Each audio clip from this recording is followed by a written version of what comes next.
내 영혼아 내가 어찌하여 낭망하며 어찌하여 내 속에서 불안하여 하는고. 나는 하나님을 바라라. 그 얼굴에 도우심을 위하여 내가 오히려 찬송하리로다. 내 영혼아 내가 어찌하여 낭망하며 어찌하여 내 속에서 불안하여 하는고. 너는 하나님을 바라라. 그 얼굴에 도우심을 인하여 내가 오히려 찬송하리로다. 제가 지지난주에 낙심에 대해 설교를 했습니다. 그래서 이번 주에도 한번 낙심에 대해서 연결해서 말씀을 전하고자 합니다. 오늘 42편을 배경으로 이제 설교를 하려고 하는데 42편 1절에 보니까 고라 자손의 마스길 이렇게 표제가 되어 있습니다. 그러면서 하나님이여 사슴이 시냇물을, 아주 유명한 말씀이죠. 찾기에 갈급한 같이 내 영혼이 주를 찾기에 갈급합니다. 이렇게 되어 있습니다. 고라 자손의 마스길. 원래 고라라는 사람은 여러분이 출애굽기를 보시면은 모세를 대적하고 지도자 모세를 대적해서 하나님께 벌을 받은 사람입니다. 그 가족이 하나님께 정말 벌을 받고 멸망을 당한 그런 가족이었어요. 그래서 고라라는 이름은 사실은 그렇게 이렇게 좋은 이미지가 아닙니다. 그런데 그 자손들 중에는 다 멸망당한 것이 아니라 하나님의 은혜로 이제 살아남은 자손들이 있었습니다. 그리고 참 놀라운 하나님의 은혜는 그 자손들 중에 다윗 시대 되면 그리고 솔로몬 시대 되면 아사과 같은 그런 고라 자손들이 성전에서 찬양을 인도하고 찬양을 주관하는 이런 귀한 일을 찬양 대장과 같은 거죠. 그런 귀한 사역을 하게 됩니다. 참 하나님의 은혜죠.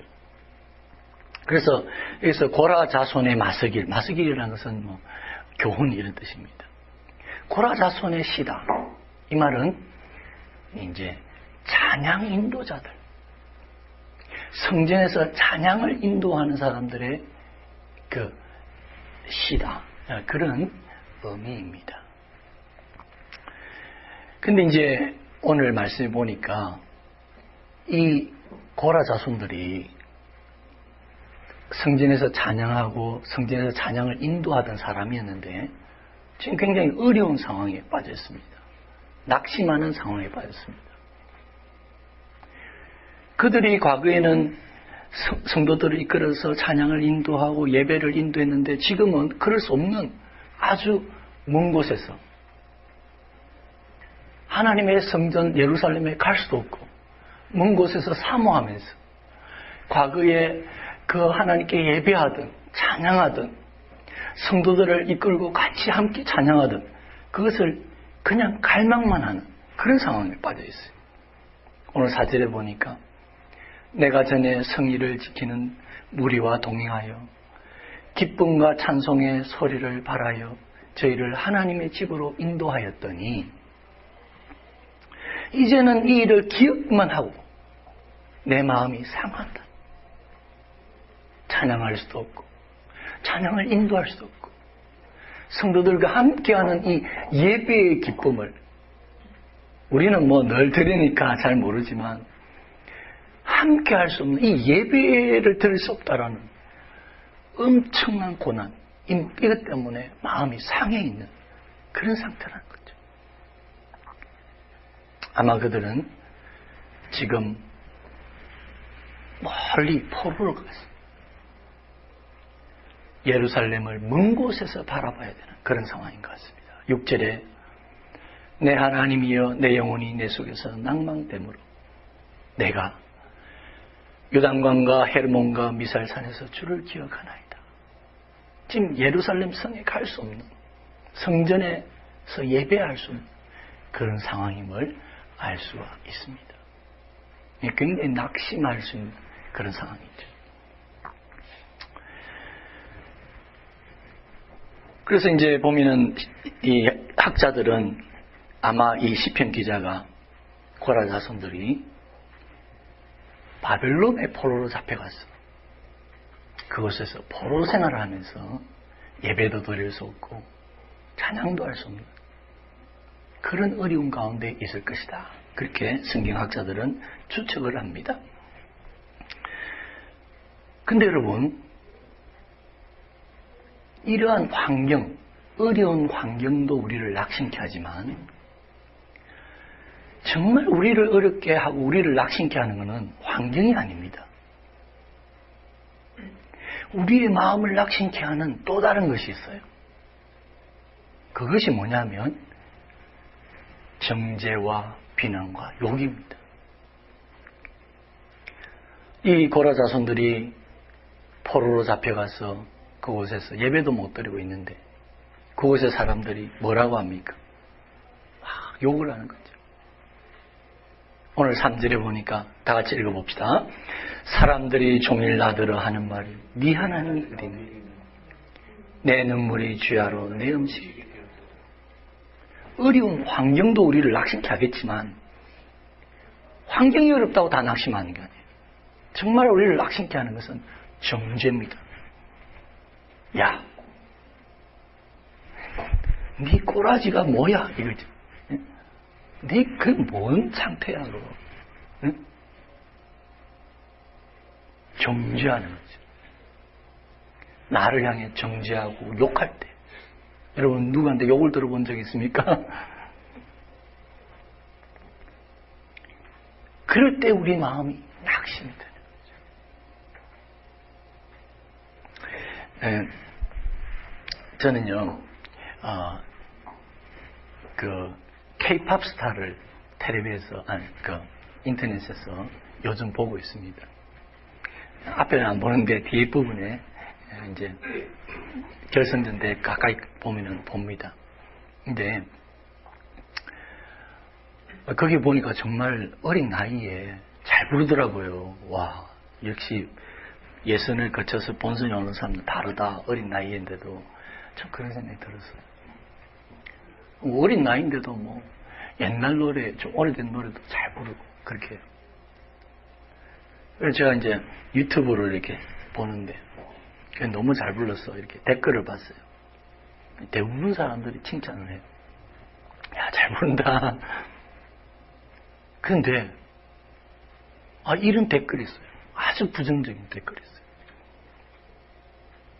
뭐 XXX야. 뭐 네 나이에 만든 노래 불러라. 어디 분위기 잡느냐. 노래도 못 부르는 게. 뭐 이런 XXX야. 이런 식으로 댓글을 자는 거예요. 제가 깜짝 놀랐어요. 다 사람들이 잘 부른다고 하는데, 예? 왜 이런 사람이 이런 댓글을 달았을까? 제가 깜짝 놀랐어요. 뭐 정치도 아니고, 뭐 사회 이슈를 다룬 거라면 정치적으로 좀 안 맞아서 막 이렇게 나쁜 댓글을 달을 수 있겠죠. 그냥 노래 부르는데 왜 그럴까? 그 어린 나이에 부르는데. 저도 딸을 둔 아버지로서, 부모님이 이 댓글을 보면 어떤 마음일까? 야, 정말 마음이 상했구나. 저는 전에 그 연예인들이 댓글 보고 자살하고 이런 거 이해를 잘 못했어요. 연예인들이 이런 댓글을 보고 정말 마음이 상해서 자살하는 사람들이 생기겠구나. 아무것도 아닌데 그렇게 욕을 하는 거예요. 여러분 욕을 들어보신 적 있습니까? 누군가 여러분 욕을 한다고 생각해 보세요. 그것이 여러분 마음이 상하는 거예요. 낙심케 하는 거죠. 근데 자신만 욕하면 괜찮은데 더 심한 경우 있죠. 가족을 욕해요. 가족을. 자식을 욕하고 부모를 욕하고 배우자를 욕해보세요. 정말 마음이 상하는 거죠. 옛날에 이런 경우가 있었습니다. 프랑스하고 이탈리아하고 축구를 했어요. 결승전이었어요. 아주 중요한 게임이었어요. 근데 축구를 하는데 중간에서 지단이라는 아주 유명한 프랑스의 가장 중요한 축구 선수가 그냥 이탈리아 선수들에게 머리로 막 그냥 헤딩을 해버리는 거예요. 깜짝 놀라서 사람들이 보다가 깜짝 놀랐어요. 이거 왜 저러지?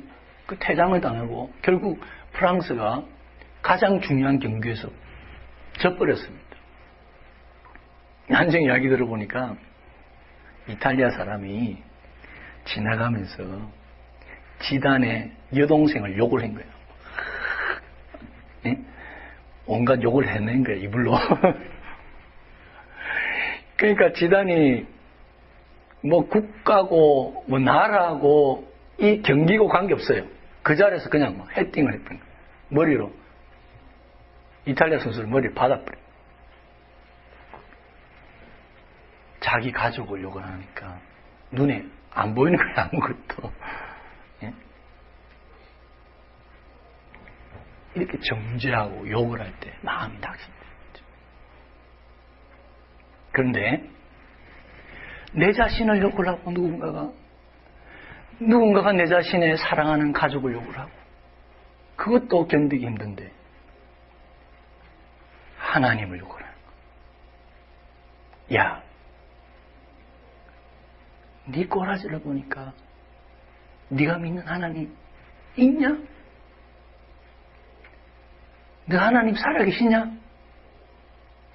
야, 포로로 잡혀있는 네 꼬라지 보니까 너 하나님 정말 힘없는 하나님이야. 보잘것없는 하나님이야. 아니면 아주 네에 대해서 무정한, 무관심한 그런 하나님이야. 하나님을 욕을 하는 거예요.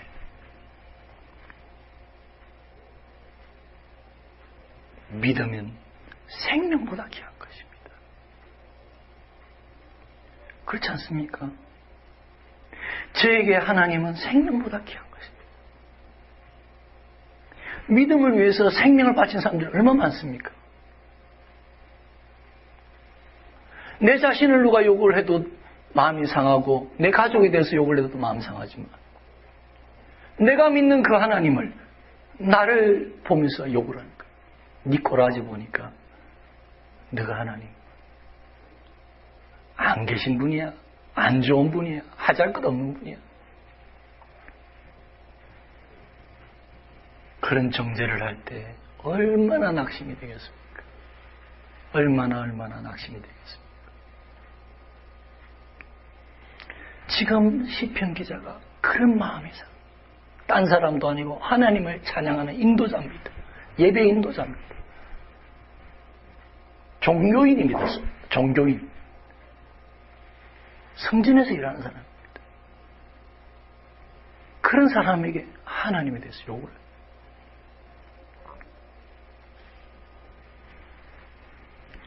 상상할 수 없는 낙심이 되는 거죠. 정죄가 되고. 사단은 끊임없이 우리를 향해 정죄합니다. 너는 보잘것없어. 이 정도가 아닙니다. 너는 안 되는 사람이야. 이 정도가 아닙니다. 야, 하나님 어디 계셔?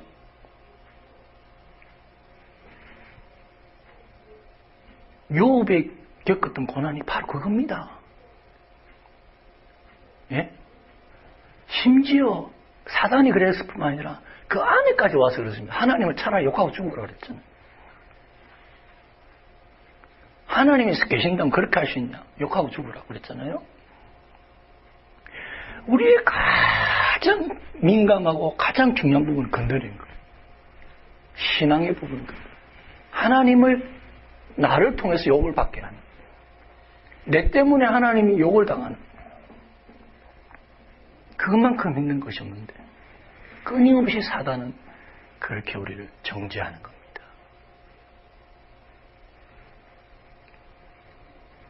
봐라, 하나님 안 도와주지?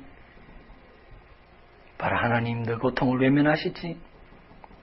봐라, 너 하나님 힘이 없으시지? 끊임없이 사단의 정죄가 우리를 낙심케 합니다. 자, 그러면 우리는 어떻게 그 정죄를, 그 낙심을 이겨나갈 수가 있을까요? 저번에 저번 주에 제가 나눈 것들을 한번 복습해 볼까요? 반성과 회개는 누구와 주시는 거라 했습니까? 누구의 역사라 했습니까? 성령님의 역사고, 낙심과 낭망은 누구의 장난입니까? 사단의 장난이었습니다. 아주 비슷한 것 같아도 따라합시다. 반성과 회개는 성령의 역사고, 낙심은 사단의 역사다. 비슷한 것 같지만 너무나 틀리기 때문에 우리는 자세히 봐야 됩니다. 지금 내가 반성하고 회개하는지. 하나님이 가장 기뻐하는 것은 회개입니다. 그러나 하나님이 가장 마음 아파하는 것은 낙심입니다. 비슷한 것 같아도 너무나 틀립니다. 우리는 결코 낙심해서는 안 됩니다. 그럼 어떻게 하면 우리가 낭망해서, 낙심해서 이겨낼 수 있을까요? 먼저 우리는 우리 자신을, 타자의 입장에서 우리 자신을 바라보아야 되겠습니다. 오늘 이 42편 5절은 아주 유명한 말씀입니다. 3번이나 반복돼요. 3번이나. 42장 5절, 42장 11절, 43장 5절. 같은 내용이 반복됩니다. 다시 한번 읽어볼까요? 한 절만. 5절만 다시 읽어봅시다. 시작. 내 영혼아, 내가 어찌하여 낭망하여, 어찌하여 내 속에서 불안하여. 너는 하나님을 바라라. 그 얼굴의 도우심을 인하여 내가 오히려 찬송하리로다. 이 같은 내용이 3번이나 반복됩니다. 중요한 말씀이니까 반복되겠죠. 내 영혼아, 내가 어찌하여 낭망하며, 어찌하여 내 속에서 불안하여. 시편 기자는 자신을 객관적으로 타자의 입장에서 바라봅니다. 예, 너 왜 그렇게 낙심하니? 너 왜 그렇게 낭망하고 있니? 너 왜 그렇게 울고 있니? 타자의 입장에서 자신을 바라보는 시편 기자를 볼 수가 있습니다. 그 학자들이 그렇게 말하더라고요. 이 뇌를 연구하는 학자들이 말입니다. 이거는 뭐 신앙인들이 하는 말이 아니라 학자들이 하는 말입니다. 인간이 왜 특별할까?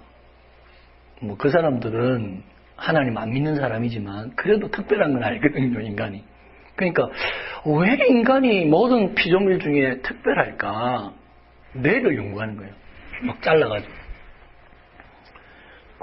연구를 하는데 인간에게만 있는 특징이 있대요. 뇌 부분이 있대요. 그게 뭐냐면은 베타 신경계라는 부분입니다. 그건 뭐냐면 어떤 역할을 하냐면 자신을 객관적으로 바라보는 역할을 한다는 거예요. 마치 거울을 보면 거울 안에 있는 자신이 비치잖아요. 그러나 객관적으로 바라보는 거예요. 자신을. 동물들은 뭐 자신인지 남인지 구분이 안 되죠. 그 베타 신경계가 역할이 인간은 인간을 자기가 스스로 타자의 입장에서 자기를 바라보는, 객관적으로 자기를 딱 바깥에서 나와서 얘야 너 지금 왜 그렇게 생각하니? 너 감정이 지금 왜 그렇니? 왜 그래 우울하니? 이렇게 타자의 입장에서 바라볼 수 있는 뇌조직이 있다는 거예요. 그게 인간이 모든 피조물과 다른 특징이다. 그렇게 하는 것을 제가 본 적이 있습니다. 그렇습니다, 여러분. 이건 하나님이 주신 능력이에요. 나라는 그 우물을 벗어났어. 나라는 그 감정과 생각의 그 우물을 벗어났어. 나를 타자의 입장에서 바라보면서, 예, 너 지금 왜 그렇게 낙심하고 있니? 예, 너 왜 그래 화를 내고 지금 있니? 그게 그게 인간의 본연의 모습이라는 거예요. 그것이 인간의 능력이라는 거예요. 신앙의 문제를 떠나서 하나님이 우리를 창조할 때에 나를 타자의 입장에서 점검하고 바라보고 이야기하고 위로할 수 있는 그것이 인간 본연의 특징이라는 거예요.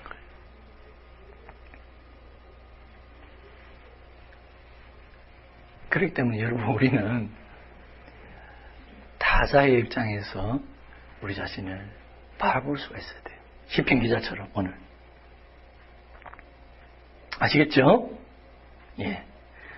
자, 그리고 더 나아가서 타자의 입장이 되어서 지금 시편 기자는 자신을 향해 명령을 합니다. 그냥 왜 그러니 이 정도가 아니에요. 적극적으로 명령을 합니다. 자신을 향해서. 뭐라고 명령합니까? 내 영혼아 내가 어찌하여 낭망하며 내 속에서 불안하여 하는고 너는 하나님을 바라라. 하나님을 소망하라. 하나님을 믿고 의지해라. 그렇게 지금 명령하고 있습니다. 자신을 타자의 입장에서 바라볼 수 있는 것이 인간의 특권이라면, 인간 본연의 모습이라면, 신앙의 특권은 무엇입니까?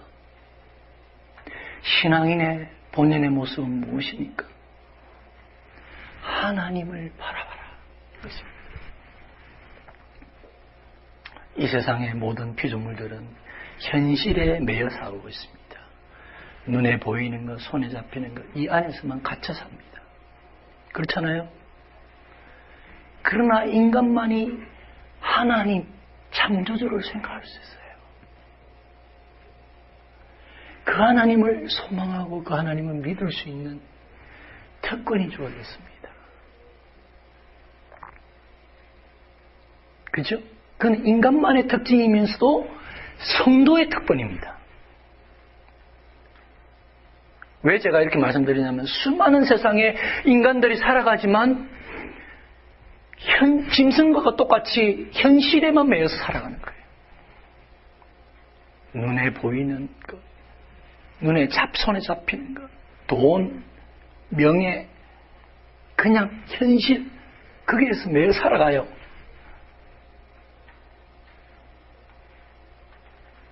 수많은 인간들이.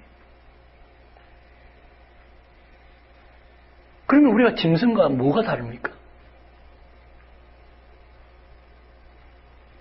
인간의, 하나님이 창조하실 때 인간의 그 본연의 모습은 현실을 초월하여 창조주 하나님을 생각할 줄 알고 바라볼 줄 알고 그 하나님께 예배할 줄 아는 것이 인간의 하나님의 창조의 본연의 뜻이에요.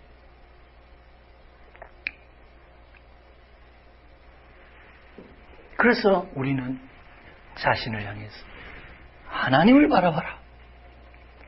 환경을 넘어서는 현실을 넘어서서 살아계신 그 하나님을 소망해라. 그 하나님을 믿고 의지해라고 우리 자신을 향해서 명령할 수 있는 거예요. 아니, 명령해야 하는 것입니다. 제가 어떤 분하고 며칠 전에 대화를 했습니다. 그분이 저희가 찾아와서 대화를 하는 중에 참 그분은 아주 열심히 사는 분입니다. 부부가 참 굉장히 이곳에 미국에 와서 고생을 하면서 자녀를 대학을 2명을 다 보내고 있습니다. 신분도 해결하지 돼 있지 않았기 때문에 얼마나 힘들겠습니까? 대학을 둘 보내려고. 너무나 힘들게 생각합니다. 정말 너무너무 열심히 일을 하고 있습니다. 부부가 같이. 근데 이 남자분이 와서 하는 말이, 목사님, 제가 토요기도회를, 목사님 교회 토요기도 드리죠. 토요기도회를 나갔으면 좋겠습니다. 그분이 주일날도 일하시거든요. 그러니까 주일날 일하시고 못 놓으시니까 놓을 수 없는 환경이니까 토요일이라도 기도라도 해야 되겠습니다. 교회를 나가시는 분이 아닙니다. 근데 왜 그러냐면 너무 힘들다는 것입니다. 일만 죽으라고 하면서 뺑뺑뺑뺑뺑 삶이 돌아가는 거예요. 너무 힘들게 삶이 돌아가니까 마음이 메마르고 각박하고 모든 일에 짜증스럽고 모든 일에 부정적이고 사람들을 봐도 막 부정적으로만 생각되고 사람들을 만나기도 싫고 그분이 내가 왜 이러지? 자신을 객관적으로 보기 시작했습니다. 내가 왜 이렇게 변해가지? 내가 이렇게 살면 안 되는데. 그러면서 그분은 더 나아가서 신에게 기도하고 그분을 바라봐야 되겠다. 이런 생각까지 나갔던 거죠. 대단하다고 제가 칭찬을 해드렸습니다. 우리는 현실을 넘어섰어. 비록 현실에 살아가지만 현실을 초월하고 계신 하나님을 바라보는 삶을 살아요. 왜 우리가 낙심합니까, 여러분? 우리가 낙심하는 이유는 딴 것이 아닙니다. 하나님에 대한 시각을 잃어버렸기 때문에 그렇습니다. 여러분 잘 아시지 않습니까? 베드로가 무리를 걸었습니다. 예수님이 오라는 그 말씀 한마디에 눈에 잘 보이지만 않지만 그 말씀 한마디에 믿음으로 주님이 어렴풋이 보이는 그 주님을 향해서 바라보고 나왔습니다. 무리를 걷는 기적을 경험했습니다. 그러나 파도를 바라보고 바람을 바라봤을 때 그는 두려움에 빠져서 물속에 빠져들었습니다. 주님에 대한 시각을 잊어버렸습니다. 환경을만 바라보고 환경에 매일 때 주님에 대한 시각을 잃어버릴 때 우리는 낙심하고 실패할 수밖에 없습니다. 여러분 낙심이란 무엇입니까? 낙심에 대한 여러 가지 정의가 있겠지만 저는 기독교적 정의는 좀 다르다고 생각합니다. 낙심은 하나님에 대한 믿음의 시각을 놓치는 것이다. 그렇게 저는 정의를 하고 싶습니다. 비록 이 땅에서 잘 산다 해도 아무 어려움 없이 돈 잘 벌고 건강하게 잘 산다고 해도 그 영혼은 하나님을 잃어버린 그 영혼은 하나님을 잊어버린 그 영혼은 낭망된 영혼입니다. 하나님 입장에서 보면. 그러나 삶이 힘들고 어려워도 그 어려운 순간순간 하나님을 바라보고 하나님을 부르면 그 사람은 낙심하지 않은 거예요. 하나님 입장에서는 그 사람은 낙심한 사람이 아닙니다. 그래서 우리는 우리 자신을 향해서 하나님을 바라봐라. 하나님을 의지해라. 명령할 수 있어요. 마지막으로 참 인간이 위대한 것은 자신을 객관적으로 바라보는 이것도 참 대단하고 또 자신을 향해서 하나님을 바라보라고 명령하는 것도 대단하지만 더 나아가서 다시 자기로 돌아왔어. 다시 자기의 주체적인 입장에서 주체적인 의지로 하나님을 찬양하겠다고 의지적 고백을 하는 것이 위대한 것입니다. 오늘 시편 42편 5절에 내 영혼아 내가 어찌하여 낭망하며 어찌하여 내 속에서 불안해하는고 너는 하나님을 바라라. 그 다음에 어떻게 됩니까? 그 얼굴의 도우심을 인하여 내가 오히려 찬송하리로다. 시편 기자는 자기 자신으로 돌아와서 의지적으로 주체적으로 하나님을 찬송하겠다고 고백합니다. 여기 오히려라는 표현이 있잖아요. 왜 들어갔을까요? 이 오히려라는 표현이 이 시편 기자가 의지적으로라는 의미가 들어가 있습니다. 그러나 이런 겁니다. 그럼에도 불구하고 그렇다는 것입니다. 그 얼굴의 도우심을 인하여 내가 찬송하리라고 되어 있지만 지금 도움을 받고 있습니까? 환경이 변했습니까? 포로의 생활에서 벗어났습니까? 아닙니다. 환경은 어려운 그 상태고 어려운 처지 그대로입니다. 그러나 그것을 주님의 도우심을 믿고 어려운 처지임에도 불구하고 그러나 찬송할 수 없고 감사할 수 없지만 그러나 오히려 내가 찬송할 것이다. 하나님을 찬양할 것이다. 그런 의지적 행동으로 나아가는 것입니다. 이것이 신앙인의 위대함입니다. 저희 큰형스님에게 그런 간증을 들은 적이 있습니다. 저희 큰형스님이 교회에서 시험이 들었어요. 그래서 교회를 안 나갔어요, 한동안. 근데 딸도 대학을 졸업했는데 대학 취직이 안 되는 거예요. 집에서 막 그리고 재정적으로 집에서 물질적으로 어려움이 막 닥쳐오는 거예요. 너무 힘들었습니다. 낙심이 됐습니다. 그런데 본인이 이러면 안 되겠구나 이런 생각이 들었어요. 객관적으로 자신을 바라본 거죠. 그러면서 스스로 결심을 했다고 합니다. 내가 감사를 해야 되겠다. 내가 불평하고 불만하고 좌절하고 짜증을 내고 남을 원망하고 이건 아닌데 하나님께 감사해야 되겠다. 결심을 한 거예요. 사사건건 무조건 감사하는 거예요. 환경은 안 변했는데.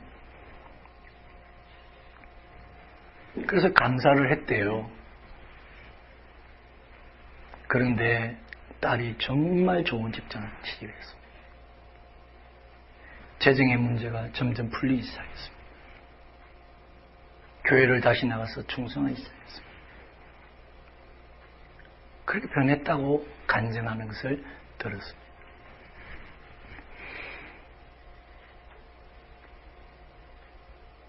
우리가 여러분 환경이 변해야 찬송할 수 있는 것은 아닙니다. 의지적으로 환경이 변하지 않아도 찬송할 수 있는 것, 감사할 수 있는 것, 그것이 참 신앙인의 특권이요 묘미입니다. 묘미. 이상하게 감사할 수 없는데 감사하면 감사할 거리로 변화되는 거예요. 환경에 현실에 휩쓸려서 막 살아갈 수 있지만 거기에서 불평하고 힘들어할 수 있지만 의지적으로 감사하고 찬양하면 그 환경이 변화되는 기적. 그걸 경험하는 것이 신앙의 묘미인 거죠. 만약 그런 게 없다면 신앙인이 뭐 특별한 게 있겠습니까? 그죠? 여러분에게 어려움이 있습니까? 감사하시기 바랍니다. 믿으시기 바랍니다. 하나님을 찬양하시기 바랍니다. 의지적으로. 찬양할 수 있어서 살아가는 게 아닙니다, 여러분. 감사할 수 있어서 감사하는 거 아닙니다. 의지적으로 하십시오. 그러면 하나님이 여러분의 환경과 현실을 변화시키는 기적을 보이실 것입니다. 신앙은요, 머리로 이해돼서 믿는 것이 아닙니다. 믿으면 이해가 됩니다. 감사하면 감사할 것이 있어서 감사합니다. 감사하면 감사거리가 됩니다. 그게 신앙의 묘미고 신앙의 역사입니다. 이제 말씀을 정리하겠습니다. 사실 제가 말씀을 준비하면서 느낀 것은 참 신앙인이 된다는 것은 딴 것이 아니에요. 인간이 되는 거예요. 인간이 참 모습을 찾는 거예요. 여러분. 특별한 게 아니에요. 하나님이 창조하신 대로 자신을 객관적으로 바라볼 수 있고, 그래서 너 왜 그렇게 슬퍼하니? 왜 그렇게 낙심되어 있니? 위로할 수 있고 대화할 수 있고, 더 나아가서 너 하나님을 바라봐. 현실에만 매이지 마. 현실을 초월한 창조주를 바라볼 수 있어야 돼. 하나님이 원래 창조할 때 그렇게 만들었거든. 더 나아가서 주체적으로 자신의 의지적으로 현실을 넘어서서 하나님을 찬양하고 하나님께 감사하고 하나님 믿고 나아가는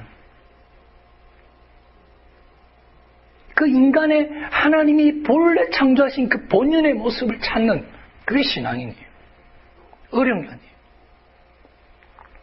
그렇게 할 때 여러분이 사단의 그 정죄와 낙심, 그 굴레에서 벗어나서 승리하는 여러분이 되실 줄 믿습니다. 이런 복이 있기를 축원합니다. 우리 다 같이 한번 통성으로